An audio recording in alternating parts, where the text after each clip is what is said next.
I mean, it doesn't matter how your weekend went before yesterday. I mean, unless you're a Cowboys fan, I'm happy. Let's go. 2023 NFL Divisional Round Sunday recap. We got our conference championships. Here we go.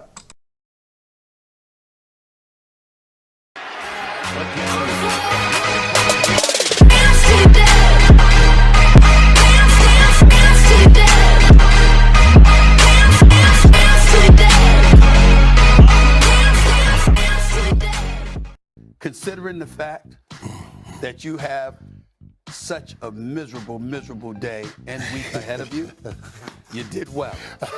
But it doesn't change the narrative. An emotional day in Buffalo as the Bills are about to take the field in this divisional playoff matchup against Cincinnati. Burrow facing pressure, goes over the top, wide open is Chase, and he splits the defenders for the touchdown. It's going to be so essential to his team's hopes. 3rd and 7. To the end zone, open, wide open, Hurst hauls it in. Quarterback sneak it right away. Josh is 10 out of 11 on the year on 3rd and 1, make that 11 out of 12. 3rd and 1 from a goal line last week for any of these teams. Oh, I wonder. Cincinnati did good last time. There's the touchdown. And shown in case of nerves very often in big games. 3rd and goal to the end zone. Chase, touchdown. Finally, he gets to his back, isn't he, Gene? Right there. That's the toughest part. Tennessee and Kansas City to send them to the Super Bowl. This from 28. McPherson's kick is good. The ball in high point. Hard part's getting it off. Well, he got away from the rush, and he's able to launch it deep. And Gabe Davis. And the 3. Gonna give it up, hand it off. Mixon. Still waiting for a signal. No arms are raised. This is pretty close. It's from 20, that's all it is. And that kick is good. Inside, up here, one of those two. Allen still looking for answers. Now throws toward the end zone, and it's incomplete. However, Mahomes on athletic is the best pocket passer in the NFL probably. It's him and Burrow then. There's an interception. First. And with that, what is going on, guys? Welcome back to my NFL. Like and subscribe. Hope you guys enjoyed. We have the 2023 NFL Divisional Round Sunday recap. Obviously, all the AFC and NFC championships are set, of course, presented by Intuit TurboTax Live. But yep, we've got the 2 games, of course. First one, which we're getting into right now. The Bengals came into Buffalo and basically grabbed the Bills' butt, and yeah, Joe Burrow just basically sent it into the stratosphere. That was an awful game. Let me just put it that way. This game was not entertaining to watch. I mean, first quarter was okay. Second quarter was definitely a lot better, but I definitely gotta say at halftime, it was not good. Let me just put it that way. You want to know the reason the Bengals kind of just, at least defensively, they straight up manhandled the Bills up front. Number one, that was great by them. Like, really good run fits. Not only that, though, but, like, they set themselves up for success. But individual defense in zone coverage was huge. They were so freaking disciplined. They did not give Josh Allen even the slightest opening when it came to throws where he felt confident, I can drill it in there. And when he felt like he could, incompletion. Yeah, it was great to see. It was masterful by, what is it called? What's his, Mike Lumiano, I can pronounce it. Whatever. Joe Burrow was, he did what he was supposed to, 23 of 36, 242, 2 touchdowns. I mean, statistically, those are pretty average numbers, but he had a pretty good game. I mean, didn't really take any sacks, wasn't pressured. The story was the running game, though. I mean, Joe Mixon, I couldn't count one carry where he didn't just blow over a defender. He was awesome. Best game of his season for sure. Samaje Perine was also very efficient as his backup. Obviously got a pretty good amount of carries. And as well, Joe Burrow screaming for a couple first downs. Jamar Chase, of course, caught the touchdown. He was definitely the most explosive player. Hayden Hurst was definitely their best. Overall, honestly, other than Joe Mixon, he was probably their best player. Maybe you could say Akeem Adeniji, too. But yeah, Hayden Hurst was very good, 559 and a touchdown. Samaje Perine on 12 touches had over 60 yards. Really good for them. And as well, Tyler Boyd, a nice catch, and T against 3 for 28. And talking about this defense again, to kind of explain what the heck happened. I don't have to get super in-depth in film. There'll be other guys that are going to make videos about that. You can get in that later. But either way, though, Mike Hilton did have 6 tackles. Ken Taylor had 6 tackles again.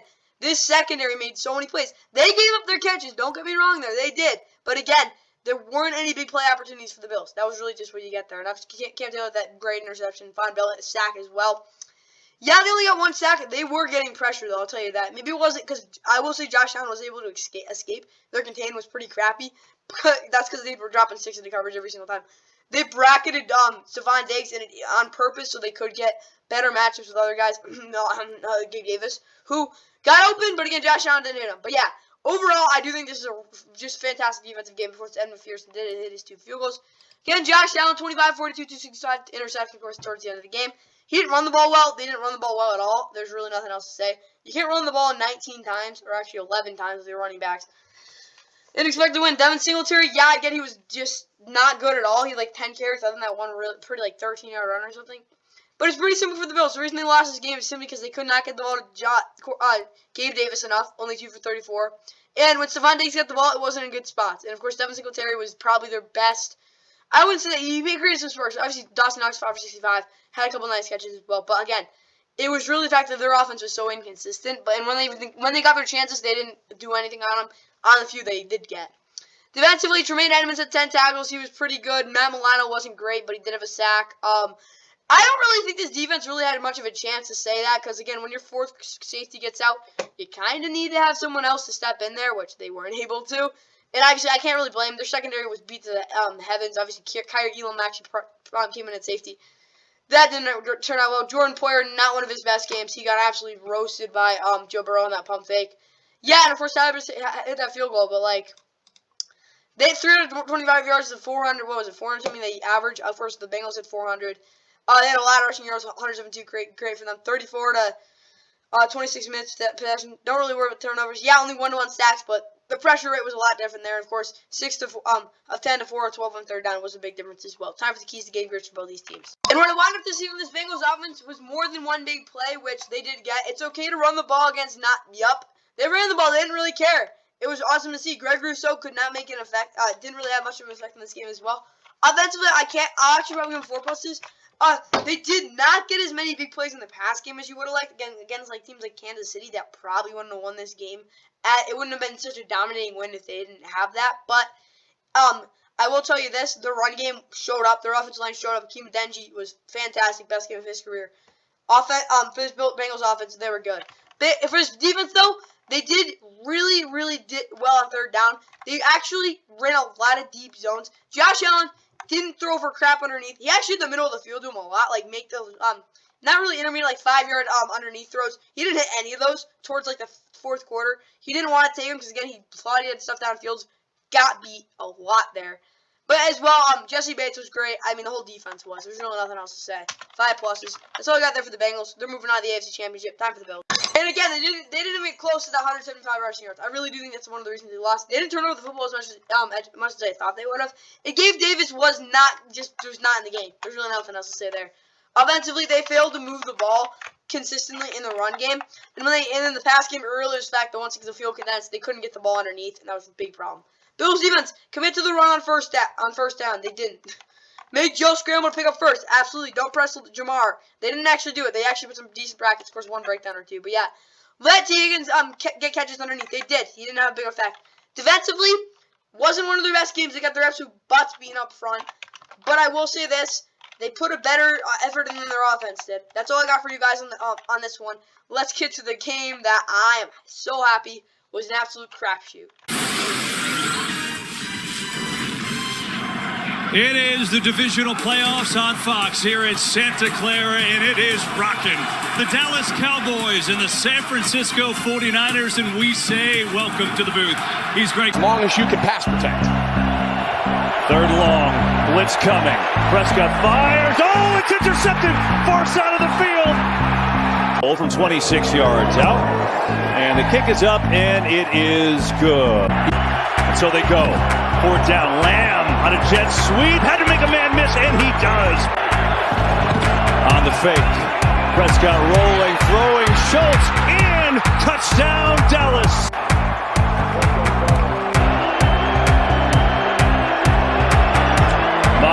It is no good. It was blocked. Look at the wind move that thing, but it's perfect. Play. Blitz. Prescott in trouble. Gets away. Gonna run for the first down. Prescott. It is picked off by Fred Warner. Turpin is back deep to receive in case he's short. Gold puts it up there. It is good. Gets it away. Short liner of a kick. McLeod catches it over his head. Oh, he lost the ball. It is loose. It looked like Dallas recovered. And Maher's got it. On the fake, Prescott loading up. Has a man. It's Lamb. He has got it. Oh, he's going to take one play. Purdy. A lot of room now. Odin up over the middle. Oh, what a catch by Kittle. McCaffrey right up the gut and in. Touchdown, San Francisco. And Maher has it. And Gold is perfect again. Pitch. Mitchell looking for a seam. Elijah Mitchell. First down.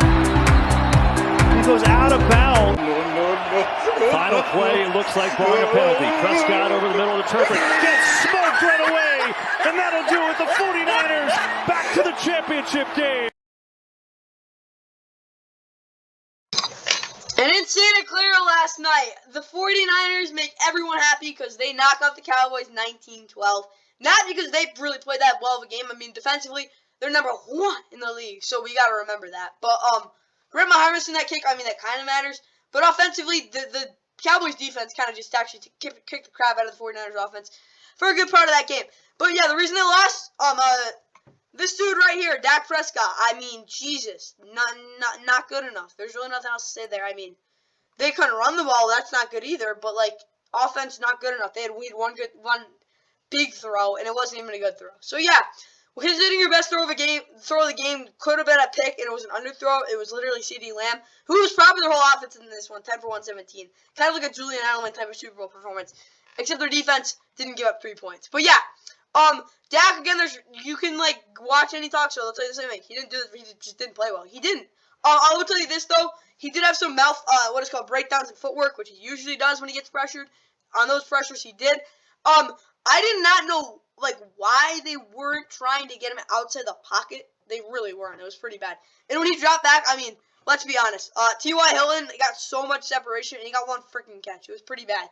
Other than that first throw of the third down conversion of the game for Dak, he didn't do crap. Like, literally didn't do crap. Those other screens, I like those bubble screens. It actually works well for this offense.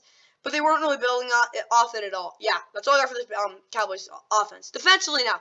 Deron Bland, he was great. There's just nothing else to say. He played really, really well. Donovan Wilson, I mean, okay, nah. DeMarcus Lawrence, obviously, he stepped up big time. Ozo Odighizuwa, of course, at the second beginning of the game, kind of non-existent other than that, though. Micah Parsons didn't really have much of an effect on the game, but he was pretty good in coverage. Trayvon Diggs, meh. Yeah, okay. Again, this defense, there really were a couple guys that stood out. LVE for sure. And Malik Hooker, I didn't really get to watch much of him. I really didn't really care what the heck he did because unless he gave a touchdown, I think they're fine there. They really didn't get many big plays. Again, the circus gets to George Kittle wasn't great, but they really covered really, really well. Brett Maher, of course, missed the extra one, but he hit his 2 field goals. Brock Purdy just simply didn't suck. There's really nothing else. Like, I want to say more, but there's really nothing else to say. Like, good job, I guess. I watched him. I mean, he had some pretty awful dropbacks a couple of times. Sometimes it was okay. Sometimes, again, it was just an incompletion, but nothing catastrophic. Nothing that was a tragedy. They didn't run the ball well for sure. I mean, they really struggled to get consistent 5-yard runs, but CMC had a couple okay runs, nothing big at all. Elijah Mitchell, of course, that 15-yard run that almost lost them the game, but they figured it out. George Kittle, again, another leading receiver, really the only guy in this offense that was making any big plays. I will say Debo was pretty decent, not on the runs. They just absolutely just killed those. But he had some nice catches. Then, of course, we talk about it defensively. Fred Warner, he's the best cover linebacker in the NFL. It's probably not even close. Jimmy Ward, Travarius Ward, both had 5 tackles. Travarius Ward, very underwhelming. Jimmy Ward, pretty underwhelming as well, but coming off that injury, didn't really expect much. Azeez Al-Shaair, though, and Dre Greenlaw played out of their minds. Diamador Lenore, second to save corner, stepped up big time, of course, with the interception. And Simpson and Ebicom also had a sack. Great game for this defense. And obviously, Robbie Gould hit 4 field goals. Pretty good for him. Again, it was a really defensive game. Not many teams had much yards, but again, the rushing kind of a big difference, and the passing wasn't much. But 2-to-1 turnover ratio, and the fact that they had the ball longer for the 49ers obviously was a pretty big difference. Third down, I mean, somewhat of a difference, 50% to like 33%, I guess so. Yeah, that's all I got there, guys. Time for the keys to game grades for both these teams. So this Dallas offense, Zeke was not good. Dak didn't throw. I said he could throw a pick six, but he didn't. But didn't shift the momentum. They didn't have Tony either. I mean, the reason they lost the game was because of Dak. I mean, there were other reasons too, but yeah, he was a pretty big reason. I give him 3 minuses. The reason I don't give him more is because they didn't actually, like, their offense as a whole didn't lose them the game. Dak just didn't show up when he needed to on those third downs. That's all I got there, guys. 3 minuses. Defensively, forced Brock to throw to the weak side of the field. I had a little bit of an issue with that because Brock actually had those throws. He just didn't, he actually didn't have those throws. He actually had, like, easier throws, which for whatever reason he either misread or didn't take sometimes. I guess it kind of worked out because, again, he would have had to really drill it in there. Like, the defense actually gave him a couple of those. I actually didn't take because I didn't want to throw an interception. But, I was really weird there. I don't think it had been much of an effect in the game, though. And get CMC down in the backfield. They did. They contained him really well. Defensively, I'll actually give him a plus. I mean, it wasn't one of their better games. They didn't have a crazy amount of sacks or pressures, but they really held that offense at a minimum. You know, I'll give them 2 pluses. They played a really good game. That's why I got for the Cowboys. Got time for the 49ers. And for San Fran, you need to understand that Brock needs to get the RPO game going early so the CMC doesn't, that RPO game was pretty okay until they got in the red zone, and then it got kind of awful. That's why CMC couldn't really get much going after that. They really just, Kyle Shanahan threw it out of the book, but they got the play action going. I liked some of the screens they were running. Offensively, I mean, they didn't screw up, underscore. Defensively, give Dak the bomb. They did. He didn't hit many of them. And Nick has to get at least 5 pressures. He got really shut down by Tyron Smith. It's just not good. And when he went up against, what is it called? Who the heck was it? Was it Terrence Steele? It might have been. I forgot. Whatever. He did not play well against him. He didn't have his best game. And Javon Kinlaw did make a big play. I think it was a couple penetration pressures, but defensively, I mean, the coverage was unpackable. My bad. I'll actually give him 4 pluses. Solid game, 49ers. Let's get right to the championship games. And in the we look at the conference championships. Of course, next Sunday, we've got the Bengals and Chiefs. That's one matchup. So, yep, rematch at Arrowhead. I mean, there's really nothing else to say there. It's a really good game. Yeah, it should be one. I hope the Chiefs pull them out, but whatever. Niners, Eagles. They haven't played since, what was it, last year in week 2. That was a pretty good game. Rematch of that one. Obviously, they only played once in the playoffs. I think the 49ers won like 14-zip. That was a long time ago, though. Should be a pretty good game, guys. That's all I got here, guys. Hope you guys enjoyed the 2023 NFL Divisional Round Sunday recap. So I got here, guys. Yeah, and see you in the next one. Shen lobs it into Mark. No! Temple has done it! Temple slays